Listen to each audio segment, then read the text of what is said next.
watch this podcast, he's a big fan of Freddie Gibbs. And Freddie Gibbs, I am not as big a fan as Freddie Gibbs. And that's no shade to Freddie Gibbs, and I will get into why and explain this. Mm-hmm. But Bryan had been anticipating the Bandana project, Freddie Gibbs and Madlib, producer, if you do not know, dropping. Bryan, as usual, was excited. Upon this album being I'm underselling it right now. Let me just say that. I knew you were going to sell it when you spoke. I was hype, like really hype, because too hyped. Here's the thing. I don't get hype for albums, period. Right? I don't really get hype for albums like that. Not all the time, but like, for example, when I see the Lost Tapes 2 about to come out, maybe, sort of, I'm like, okay, cool. When I see Nasir, I'm like, Kanye's involved. So I'm not so hyped about it, right? This is a little different. Now, when I see Freddie Gibbs with Currency and they do Fetty from last year, I'm not super hyped, but I'm like, I'll listen to that. I'm looking forward to it, and I think it's going to be really good. It was. But Bandana is different because this is something that's been talked about for a long time. We're talking about multiple years. Since their previous collaboration, which was Pinata. Yeah. Pinata came out in 2014. We started hearing the rumblings about Bandana, I want to say as early as 2017. Why is the album called Bandana?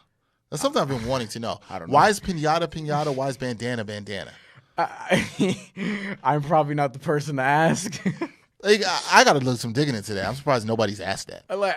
Maybe it has. I haven't, he didn't do a huge press run, if that makes sense. But I've been looking forward to this just because of how good the first one was. Like, we have a predecessor. We have something of reference, right? We have something that we could point to and be like, yo, that's a classic. Right. A lot of people say that Pinata is an underground classic. I would agree. It was one of the best albums that came out that year as far as like critical acclaim. I listened to it and I thought it was good. As far as critical acclaim goes, though, like it's what he's known for in terms of his best work.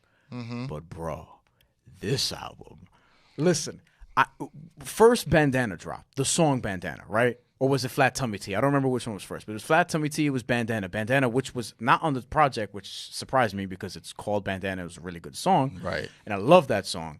And yeah, it gets me really intense. But you got Bandana, you got Flat Tummy Tea, then you have Crime Pays, and then you have Giannis, right? And when I see that 3 of those 4 were on the track list that came out a few days before, and then there's also, and we don't really get hype off of guest lists up here, but when you see, I do when they're good. Yeah, but when you see Pusha T and Killer Mike on the same song, and then you see Black Thought and Mos Def, Yasin Bey on the same song. And then you also still have Anderson .Paak, right? Yep. So, and then you hear things like, these are beats that were originally the sense of Kanye, and Freddie Gibbs basically took them, which sounds like something Freddie Gibbs would do. Snatched them. And then you hear the product, and it's 15 songs, and it's 46 minutes, only one skit, and it's the intro, which is like 30 seconds, which is actually pretty hilarious. Yes. There's also another skit that's pretty funny on that. Yeah, too. it's 45 seconds. And 45 minutes. It's 45 minutes. It's 3-minute songs, and it's so cohesive. It's his best body of work. I'm willing to say that it's going to be a classic. It's going to be thought of as a classic. Pitchfork already gave it a good rating, and you know how they are with ratings. Pitchfork gave it an 8.1 or whatever it is. I think it's even better than that. I think that's kind of where let me talk about it. So I had forgotten that the album dropped until you texted me Friday morning. What did I say? That it dropped. You just texted me. It was like you listened to it and you told me whatever it was. Oh, and I forgot. I thought it was one of my all caps texts. Yeah, I forgot what I was doing something Friday. Oh. I didn't listen to it Thursday night, by the way, when it came out. Yeah. I went to sleep. I was like, no, because if I listen to it, I'm going to be up till 3 a.m. just repeating. Yeah, I had flown back in from D.C., and I just passed out, so I didn't listen to it. So Friday morning, I had to work, and then I was running some errands, and I actually got to listen to it, and I listened to it in kind of 2 separate listenings around doing stuff, and I was just like, man, yo, these beats are really good, and Freddie Gibbs is rapping. Full disclosure, as I mentioned before, I am not the Freddie Gibbs fan that Bryan is. I haven't liked some of the other projects I listened to. I did not like the Freddie project. I did not care from that. I did like Pinata. That was the one thing, and I listened to some of, what is it, Shadow of a Doubt. And You Only Live Twice. You Only Live Twice, I like that EP. I did like half of the tracks on there, so I did like that. You didn't listen to Fetty, did you?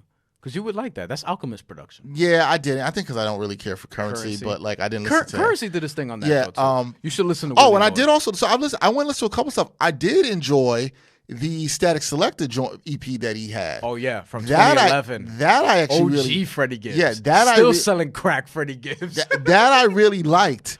Maybe because I'm really fond of Static Selector's production. Oh, yeah. But this Madlib production, I did like Piana. I think this is. I will say to you, I do think this is better than Piana. I agree. It's more cohesive. I think the beats are even better. I thought the beats stood out more in Pinata in terms of against his rapping, but here I think they meshed perfectly. He really did a good job on the beats. The song with Pusha T, Palmolive, woo, that's up there as one of my hip hop songs of the year already. Yo, and so it's is Giannis really for good. me. Giannis is up there. I mean, And probably the most definite. Gibbs did his thing, Black Thought, and an education with Mos Def and Black Thought. Yeah. Everybody ripped it, including Gibbs on the last verse. Practice was really. Practice is a really good song. Cataracts is a really good song. This is the album. I give the album. I think it's really strong. I do the out of 5 or sometimes out of 10 rating. I have it at like the 8 out of 10. I think Pitchfork is right on point with that. I think it's stronger than that. I think it's good. I don't think it's. I have to sit with it more. The songs I really like, Palmolive and Cataracts and Education, I'm really bumping all over again. It's a really good album and a really good project from Gibbs, who I think thought was always a talented rapper. I kind of wanted to see him more with some production I liked over a longer period. I think this is what I when he does, he's versatile. He gets on a lot of stuff. Yeah. I think because this is very soulful. It's kind of not with the trap beats. I thought this worked. I thought this good. I think it's one of the better hip hop albums I've heard this year. There haven't been that many good hip hop albums this year. I think it's the album of the year so far. In terms of hip hop, yeah. I haven't heard anything really better. And Anderson .Paak is probably like maybe the album of the year. I'm not sure. I would, for me, it is. Evaluate that, but it's up there. But he's not hip hop. You know what I'm saying? He's in a different lane. Especially I would say the album he put out before Oxnard was more hip hop than Ventura. Yeah, what he did on Giannis is probably more hip hop. Yeah, and he has the ability to go into that space. Yes, I think this is right now. If I had to put a hip hop album of the year, it probably would be. It's very close to this album, so I could go either way. It's either this or it's "Not Swimming But Drowning" by Laurel Carter, UK rapper who made my top 4 the first time we did our hip hop awards. That I think is really good. It's really tough. I think both the albums are at the same level, but this is mine, right? Yeah. But I was impressed. I'm here to say that. I know this is shocking people for having me see me laugh at you on this podcast. I am here for the Gibbs for I was going to call it Pinata. Bandana. It's a really good album. It's really good, man. I was actually impressed with it. Not disappointed at all. It's an enjoyable listen. And I hope, look, Gibbs is an independent artist. We're happy to see independent artists do well. I hope people listen to it and will support it.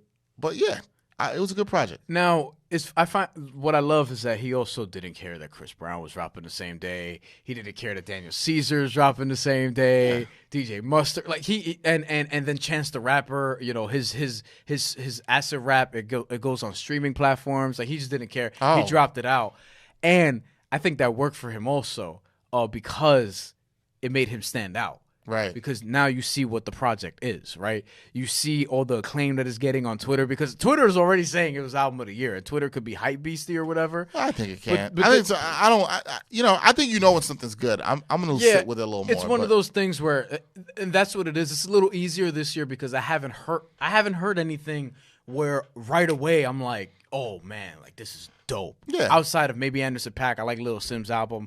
I thought Denzel Curry's album was pretty good. I actually like Denzel Curry, if you don't know. But it wasn't this. It wasn't this. Like if you're Bryan hype is on like 10. It's objective though. It's really objective. Can he be objective with Freddie Gibbs? Yes, because I've told you before. You said you didn't care that much about Freddie. And with Freddie, I'm like, I didn't care. There's some songs on Freddie that I love, but for the most part, I mean, just 7 out of 10. This is a good project. It's more into listening to what I want to do. I thought from what I had previously listened to with Gibbs, I thought there was some more diversity and subject matter in this album. Right, that's what I think what makes it for me. I thought he had some really good songs, introspective like Practice, and I think there were things that were better. It was probably the most introspective I felt like I heard him since You Only Live Twice, where I was impressed with some of the introspection in some of those songs. So I think he's got the ability to be a really good rapper. He is a really good rapper. He can rap. He can rap his ass off. But you mean an overall artist? Yeah, like and put together, I think, projects. Content. Yeah, put together projects stronger. But I think I always like about him that he doesn't take himself too seriously, and that's why you can't put out a project like Freddie. But the features were good. Didn't OD with the features. Didn't OD with the length of the tracks. It's a very smooth listen. It was perfect. I could cut out a couple of tracks, but I'm nitpicking there. It's a very smooth listen. 15 tracks, easy. One of the tracks is 30-second skit, like you said. Yeah, I haven't skipped.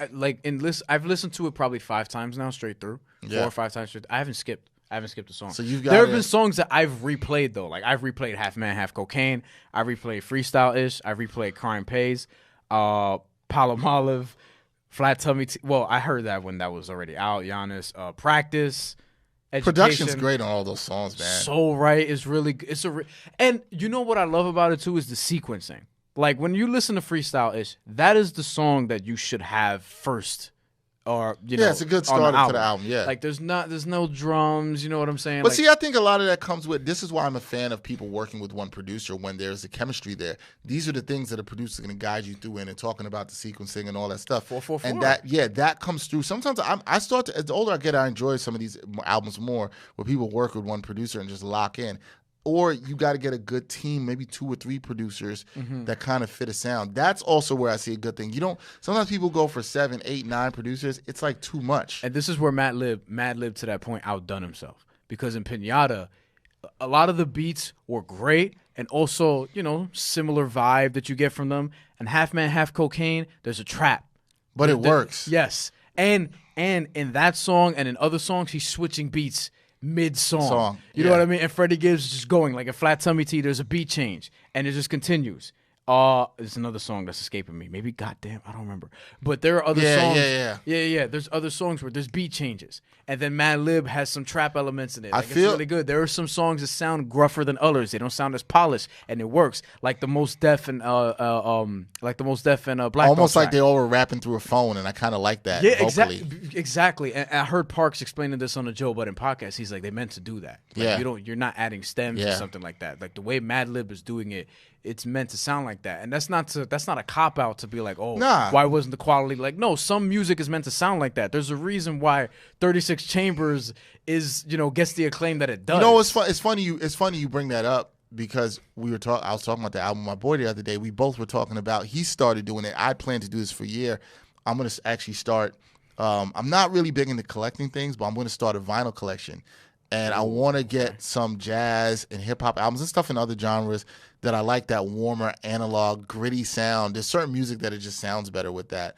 Like Anderson .Paak's Ventura is something I really want to like sit and listen to on vinyl because of the way that album is. So like, yeah, when people they're trying to get that sound and you don't know if they even recorded it in an analog state instead of digital, I enjoy that. You got it. That's what good producers can do in mixing it and different things on the album. So I enjoyed it. Now, the question for you is, this came in the middle of the year for you. You're already saying it's your hip-hop album of the year. So far, yeah. So objectively, far, look, totally objectively. This has not been a great year for hip-hop in terms of albums. That's the thing. Where's the competition for this? So, yeah, like I said, I've probably heard one thing that even really is up par with this, in my opinion, in terms of hip-hop.